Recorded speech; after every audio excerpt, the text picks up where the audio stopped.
Okay, hello guys. So magandang araw sa inyo at welcome back again na naman sa ating YouTube channel at sa panibagong video tutorial na naman. Okay yun, so matagal din tayong hindi nakapag-vlog ano. And halos 2 weeks din or more than 2 weeks din. Gawa ng yun. So medyo busy kasi tayo sa ating bagong trabaho. Okay, so nag-work kasi tayo ulit as a service technician.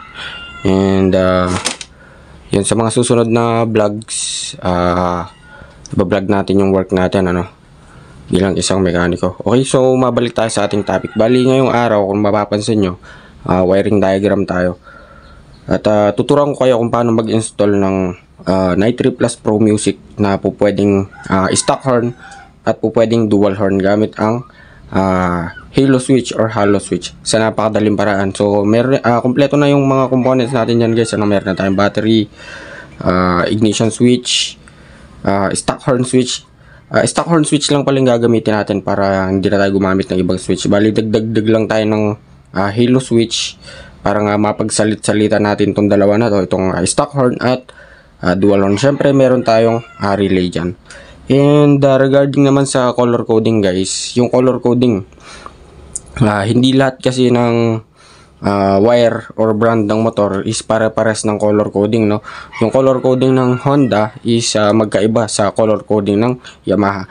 Kaya kung ano yung makikita yung color coding dyan guys, yan lang yung ginamit natin sa video tutorial na to. And yung tinuturo talaga natin dito is yung way or yung function or kung paano siya wiringan. Okay, so umpisa na natin. Yan, so dito tayo tulad ng dati guys, ano, dito tayo mag-umpisa sa ating 12 volts battery. So ba tayo lagi dito nag-umpisa? So halimbawa walang battery yung motor nyo and gusto nyong lagyan, so bibilan nyo ng bago. So kaya dito tayo laging nag-uumpisa. So sa battery natin meron tayong 12 volts battery dyan. Meron tayong positive at negative. So yung ginamit nating positive or kulay ng wire ng positive is red. Common naman yan, lagi naman yan. Yung kulay ng wire sa ating negative is kulay green. So lagyan na natin yan. Yan. So kapag nakikita kayo ng ganitong symbol guys, so ibig sabihin yan yung ating ground. Yan. So nakatap yan nakatap na yan sa ating chassis, no? Okay, so dito tayo sa positive terminal ng battery. So kung mapapansin nyo, meron tayong mga blue. Yan yung fuse natin, yung stock fuse natin. Yan. Stock fuse ng motor natin yan, ano? Makikita natin yan sa tabi ng battery or sa may compartment natin. So yan pinaka fuse na lahat ng circuit sa motor natin. Headlight, brake light, tail light. So kapag naputol yan, yun mawawala ng supply yung mga circuit natin na yun. Okay, so sa positive terminal ng battery guys, yung red wire na yan, pupunta lang yan sa ating ignition switch. So yan, so kung mapapansin nyo, galing sa positive, pumunta sa ignition switch. Okay, so yung ginamit nating wire sa ating ignition switch, which is itong common, so gumamit tayo ng 4 wires. Halos kasi ganito yung karamihan na ignition switch sa mga motor ngayon, ano? Pero naman mga 2 wires, and napakadali lang naman yun. Okay, so dito sa ignition switch natin, ignition switch, yan, sa ignition switch natin guys, meron tayong 4 wires dyan. Merong kulay green, black na may stripes na white, pure red, at pure black. So yung green, ayan, kung mapapansin nyo, kung nakikita nyo, ground na yan, no? Ground na agad yan. So pinagdugtong na natin sa positive, sa negative terminal ng battery. Kahit naman sa chassis to, pwede to. Sa negative or sa chassis, pwede yan. Doon at doon pa rin yan tatakbo. Yan.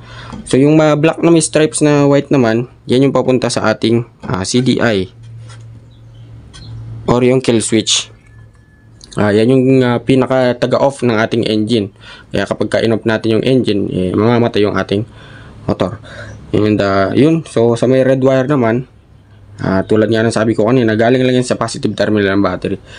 And dito naman sa kulay black, pure black, yan yung tinatawag nating ACC wire or accessory wire. Sa accessory wire natin guys, napakarami sinusupply niya, ano, kahit na paulit-ulit, ano.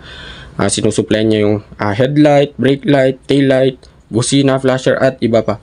Kaya kung mapapansin nyo, positive din yan. Yung source na galing sa ating battery, yan, Motolite yung ginamit natin, ano. Baka sabihin kasi ng iba, gumagamit tayo ng low brand Pero ayun, pinalitan na natin. So yung positive source na galing sa ating battery, pag pumunta na yun sa ignition switch, ngayon kapag in-on mo, on, yung source na yun, lilipat lang sa accessory wire natin. So kaya kapag naka-on na yung susian natin, masusupply na yung mga circuit na hawak niyan or sakop niyan, like headlight, brake light, busina, tail light at iba pa. So dahil nga busina yung tutorial natin ngayon,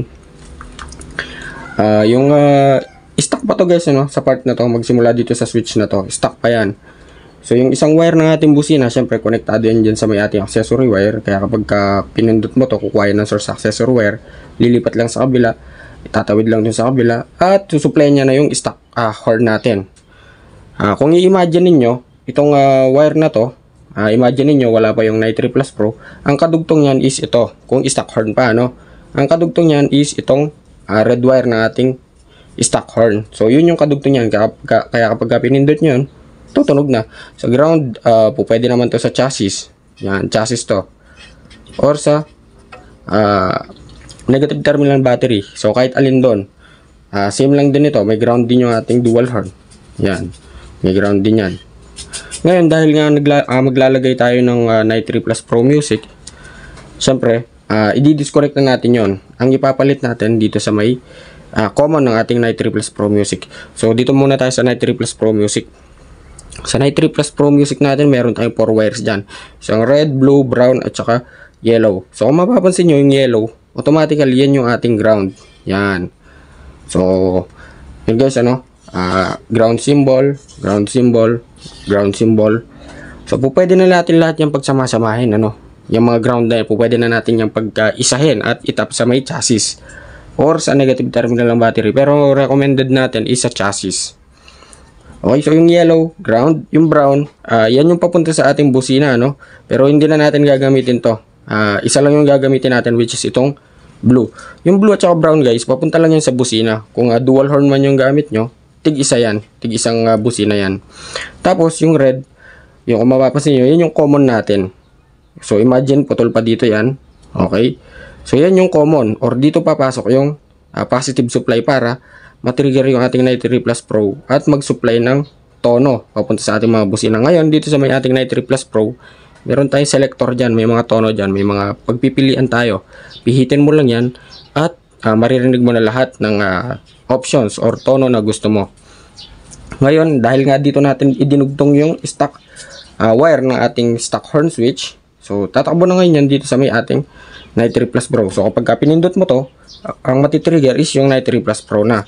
Ngayon, dahil nga patutunugin natin yung stock horn na pwede maging dual horn or stock horn, yung stock horn natin guys, pwede rin siya nakanay. Yung dual horn din natin, pwede rin siya nakanay kasi dito sa mode 1 na to, kapag ito naka mode 1, stock horn lang yon. So kapag naka mode 2 ka dito sa selector, yun yung rapid horn or yung rumaratrat na tuloy-tuloy. So kapag napunta ka na sa mode 3, 4, 5, 6, andyan na yung pop-up doll na tinatawag. So yan yung mga mode kasi yan eh. Okay, so mabalik tayo sa ating Nitri Plus Pro. Kung mapapansin nyo, isa na lang yung ginamit nating wire, which is itong blue.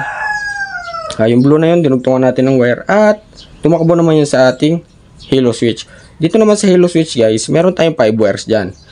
Yung 5 wires na yan, again, hindi ko mo kung anong color coding yung nakikita nyo dyan, yan na yung aasahan nyo kapag bumili kayo ng halo switch. Nag-iiba-iba pa rin ng color coding yan.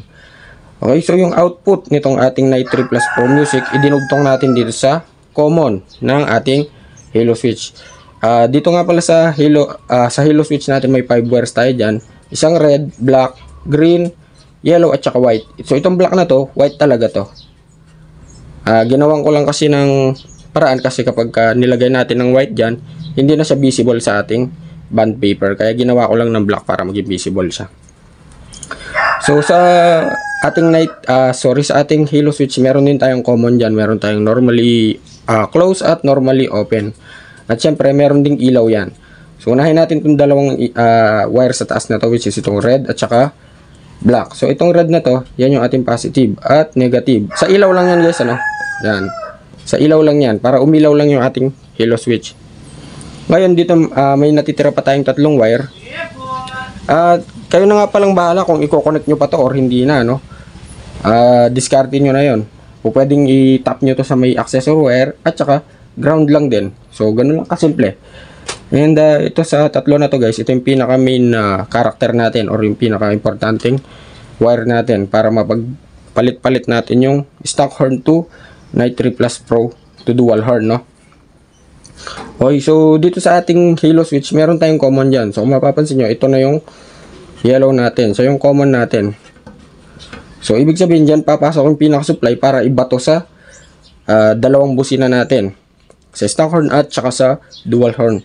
So, yung output ng Night 3 Plus Pro na galing dito sa kulay blue na wire, tinakbo natin yan, idinikit natin sa common or dito sa may yellow. So, kapag napasukan na ng supply yan, ang automatic dyan, and ang play nga pala nito guys, pinipindot ito, no? Yan, pinipress at saka dinedepress. So kapag hindi siya naka-on or naka-depress siya, ang connected dyan is yung normally close natin, which is itong white, itong kulay black. So yan yung konektado dyan kapag naka-off yan.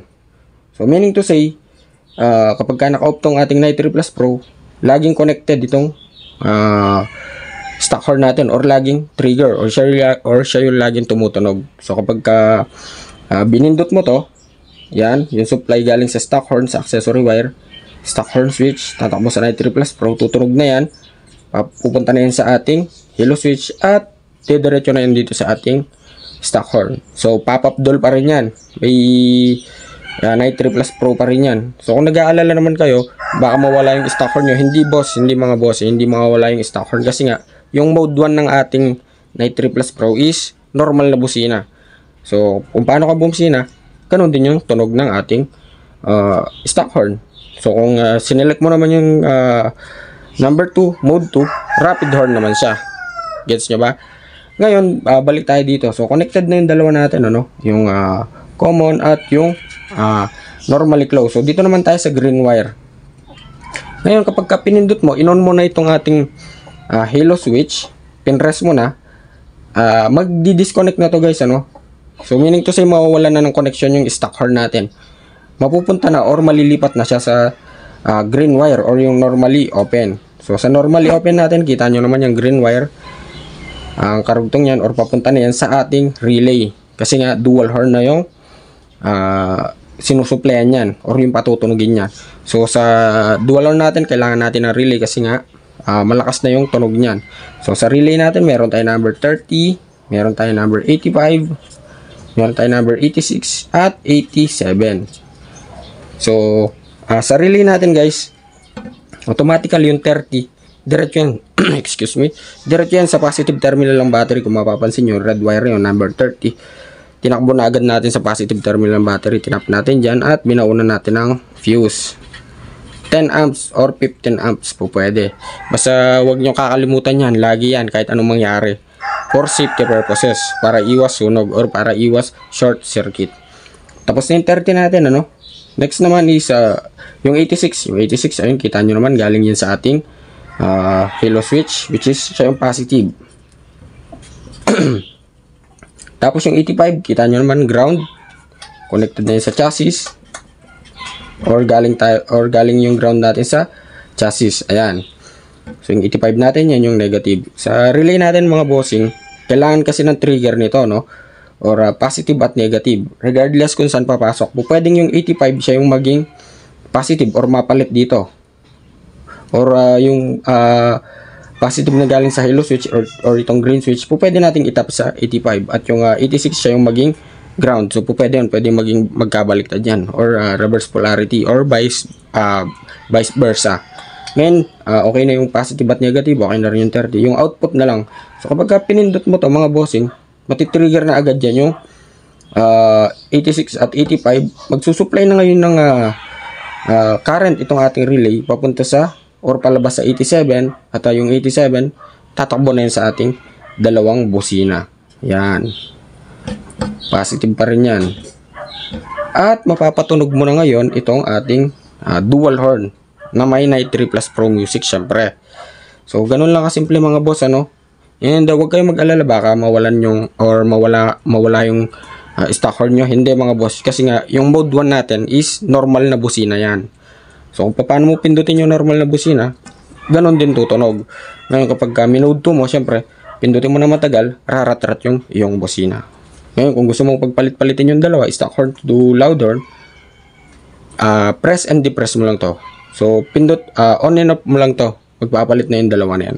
So, ganun lang kasimple mga bossing. Napakadali lang ng wiring diagram natin. At sa susunod, i-actual natin to, no? At sana nasundan nyo. And sana may natutunan kayo. At kung nagustuhan yung video na to, so please like, share, and subscribe.